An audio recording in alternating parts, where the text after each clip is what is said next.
మొన్న ఫ్రైడే వీడియోలో ఈ పాకిస్తాన్ ఆక్రమిత కాశ్మీర్ విషయంగా మాట్లాడాం. అంటే కొంచెము బాధాకరంగా అనిపించింది. ఎందుకంటే ఇప్పుడు అసీం మునీర్ యొక్క ప్లాన్ ఏమిటి? మీకు అమెరికాను బలూచిస్తాన్ దాకా తీసుకురావడము, ఒకవేళ అక్కడ అల్లర్లు అన్నప్పుడు పీఓకేని డొనాల్డ్ ట్రంప్కి అప్పచెప్పడం. సో అప్పుడు మనం ఏం చెయ్యలేము కదా, అమెరికాతో వెళ్ళి మనం యుద్ధము చేయలేము కదా అని చెప్పి మనము ఏమైనా డిలే చేసామా, మనకు ఒక స్ట్రాటజీ అనేది లేకుండా పోయిందా, మోదీ గారు ఆయన టీం ఏం చేస్తున్నారు, ఇది మాట్లాడాం. కానీ నిన్న చూడండి వరుస పెట్టి మన ట్రై సర్వీసెస్ హెడ్స్, సో వీళ్ళు ఏదో ఒక పెద్ద ఈవెంట్ జరగబోతుంది, ఇండియన్ మిలిటరీని మేము అలర్ట్ చేశాము, ఒకవేళ పాకిస్తాన్ ఏమైనా అంటే మనం సర్క్రీక్ గురించి మాట్లాడాం. సో ఇక్కడ ఏంటి, హిస్టరీ జాగ్రఫీ కూడా మారిపోతుంది, జాగ్రత్త అని చెప్పి పాకిస్తాన్కి ఒక వార్నింగ్ ఇచ్చాం. సో ఇదంతా మీరు గమనించారు అనుకోండి. నాకు అర్థమైన విషయం చెప్తాను. అజిత్ దోవెల్ డాక్ట్రైన్ అని చెప్పి చెప్తారు. సో దీనికి సంబంధించిన డేటా నేను 2-3 సార్లు చదవడం జరిగింది.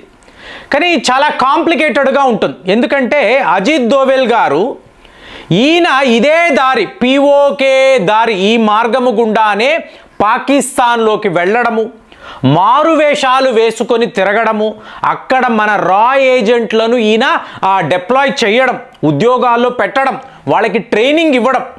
సో ఇదంతా చేసి భారత్కు ఒక ప్లాన్ ఉంది, దాని ప్రకారమే మేము ప్రతి ఒక్క పని చేస్తున్నాం. ఎక్కడ? పీఓకే విషయంలో. దీనినే అజిత్ దోవెల్ డాక్ట్రైన్ అంటారు. సో ఇప్పుడు మనము ఏం చెయ్యాలి? అమెరికా వాళ్ళే వచ్చేసారు, వాళ్ళ సైనికులు వచ్చారు, ఒక మిలిటరీ బేస్ ఉంది. భారత్ యొక్క స్ట్రాటజీ ఏమిటి ఆలోచించాలి కదా. మరి ఇన్నేళ్ల నుంచి చూడండి కాశ్మీర్ పండిట్లు, సో వీళ్ళు హాయిగా కాశ్మీర్లో ఉండేవాళ్ళు కదా, వాళ్ళను తరిమి వేశారు. అడిగితే ఆజాద్ కాశ్మీర్ ఇది మాదే, ఇన్ని పాకిస్తాన్ ఆర్మీ తీవ్రవాదులు మాట్లాడారు కదా, మరి వీళ్ళ బలిదానాలు ఏమవుతాయి? వేస్ట్ అయిపోతాయా? ఆలోచించాలి కదా, భారతీయులుగా మనకు అనిపిస్తుంది. సో ఇక్కడ అజిత్ దోవెల్ ఒక ప్లాన్ చేశారు. ఈ ప్లాన్ ఎలా ఉంటుందంటే, మొన్న రాజ్నాథ్ సింగ్ గారు దీని విషయంగా మాట్లాడడం, అప్పుడు నాకు ఒక 50 to 60% అర్థమైంది. ఓహో ఇలా చెయ్యాలా? ఎందుకంటే ఇప్పుడు ఈ పీఓకేలో ఉండే ప్రజలు వాళ్ళు ఏం చేస్తున్నారు, మీరు కాశ్మీర్ గేట్ని ఓపెన్ చేయండి, మేము వచ్చి భారత్తో కలిసిపోతాము అంటే ఇప్పుడు వీళ్ళు ఏం చేస్తారండి, మూటాముళ్ళు సర్దుకొని కాశ్మీర్లోకి వస్తారు. సో పీఓకే కాశ్మీర్ కలిసిపోయింది అని చెప్పి వార్తాపత్రికల్లో, టీవీ ఛానల్స్లో మనము కథనాలు చూస్తాం, వార్తలు చూస్తాం. కానీ ఇది కాదు, అజిత్ దోవెల్ యొక్క ఆలోచన ఇది కాదు. ఎందుకు అంటే పీఓకే అంటే ఏంటండి, పాకిస్తాన్ ఆక్రమిత కాశ్మీర్. ఎవరి భూభాగాన్ని వీళ్ళు ఆక్రమించుకున్నారు? మనది, భారత్ యొక్క భూభాగాన్ని వాళ్ళు ఆక్రమించుకున్నారు. అలాంటప్పుడు అక్కడ నివసించే ప్రజలు ఇవాళ వాళ్ళు నిరసనలు తెలిపారు, పెద్ద పెద్ద పోరాటాలు చేశారు. ఆ పాకిస్తాన్ ఆర్మీ పోలీస్ ఆఫీసర్స్ను పట్టుకొని లాక్కొని ఈడ్చుకొని వెళ్తున్నారు. సో వాళ్ళు హెల్ప్లెస్. అలాగే ఈ ప్రజలు రాకుండా ఉండాలని పెద్ద పెద్ద కంటైనర్స్ పెట్టారు. ఆ కంటైనర్స్ని అంతా తీసి నదుల్లో విసిరారు.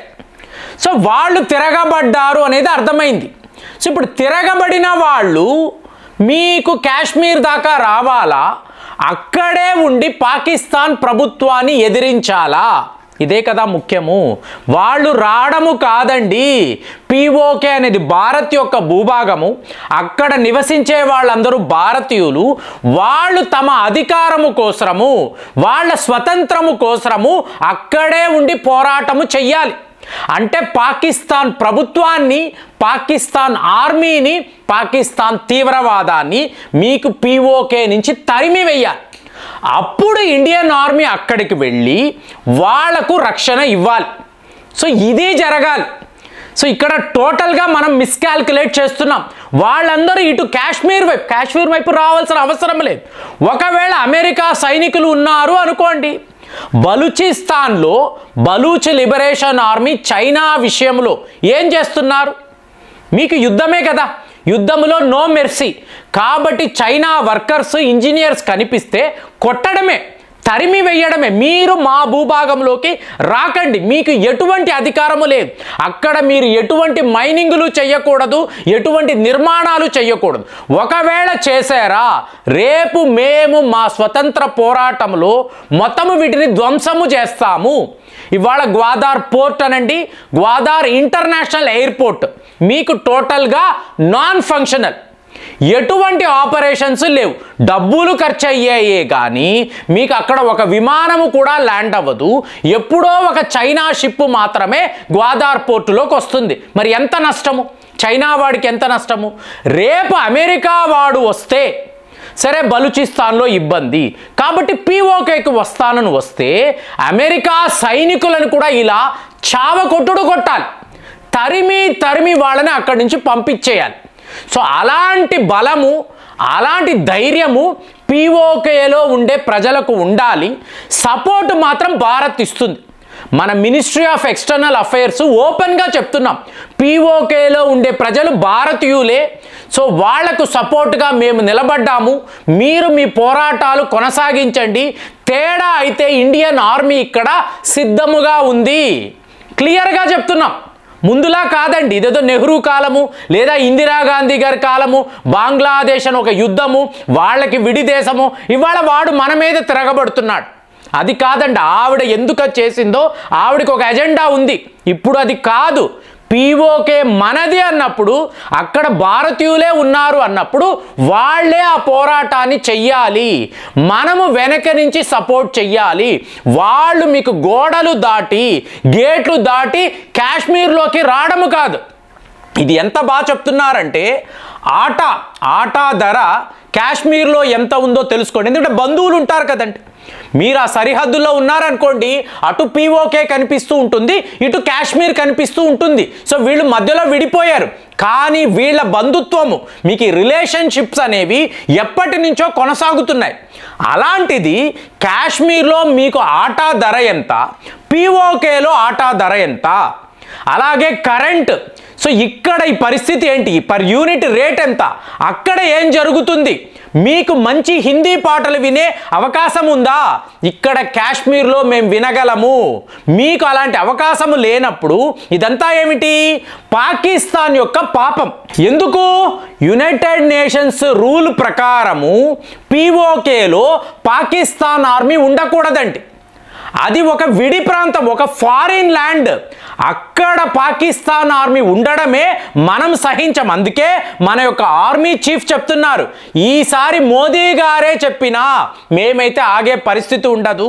ఎందుకంటే ఇండియన్ ఆర్మీకి ఫ్రీడమ్ ఇచ్చేమో అన్న తర్వాత ఇది ఫ్రీడమే. మధ్యలో మీరు ఫోన్ చేసి సరేనండి ఆపేద్దాము, పాకిస్తాన్ వాళ్ళు మనల్ని బతిమాలుతున్నారు, రిక్వెస్ట్, ఇవన్నీ నథింగ్. ఈసారి వెళ్ళేమా పాకిస్తాన్ గ్లోబల్ మ్యాప్లోనే కనిపించదు. అలా ఉంటుంది మా దాడులని క్లియర్గా మీకు ఇండియన్ ఆర్మీ యొక్క చీఫ్ చెప్తున్నారు. సో ఇప్పుడు ఈ పరిస్థితిలో అమెరికా వాడు ఏం చేస్తాడు, డొనాల్డ్ ట్రంప్కి అంత ధైర్యం ఉందా, తన సైన్యాన్ని పీఓకే దాకా పంపించగలడా, ఇవన్నీ కూడా $1 మిలియన్ క్వశ్చన్స్. ఇప్పుడు మనం బాలాకోట్ దాడులు చేసాము అంటే ప్రపంచానికి ఏం చెప్తామండి, పీఓకే మాది, పాకిస్తాన్ వాడు ఆక్రమించుకున్నాడు, అక్కడ తీవ్రవాదులు ఉండడం నేను ఒప్పుకోను, కాబట్టే వాళ్ళ మీద దాడులు చేశాము అంటే we have every right to attack Pakistan terrorist. ఇందులో ఏ డౌట్ లేదు. అలాంటిది వాళ్ళ ప్రజలు తిరగబడము, మేము భారత్తో కలిసిపోతామంటే ఇండియన్ ఆర్మీ పీఓకేలోకి వెళుతుంది. ఇది వాళ్ళ రైట్స్, వాళ్ళ స్వతంత్రము, అది జరగాలి అనేదే అజిత్ దోవల్ డాక్ట్రైన్. సరిగ్గా అదేలాగే ఈయన యొక్క ప్రతి ఒక్క మూమెంట్ ఉంది. ఇది మనం గమనించలేదు. మనం ఏమైనా అమెరికాకు పీఓకేని విడిచిపెట్టేసేమా, అప్పచెప్పేసామా అని అనిపించింది. అలాంటిది ఏమీ లేదని నిన్నటి నుంచి రిపోర్ట్స్ వస్తున్నాయి. భారతీయులు, పీఓకేలో ఉండే భారతీయులు పాకిస్తాన్ పై తిరగబడుతున్నారు, ఇదే వాస్తవము. కాబట్టి దీని మీద అజిత్ దోవల్ డాక్ట్రైన్ మీద మీకు ఎంత నాలెడ్జ్ ఉంది కామెంట్స్లో రాయండి. మళ్ళీ వచ్చే వీడియోలో కలుద్దాం. జై హింద్.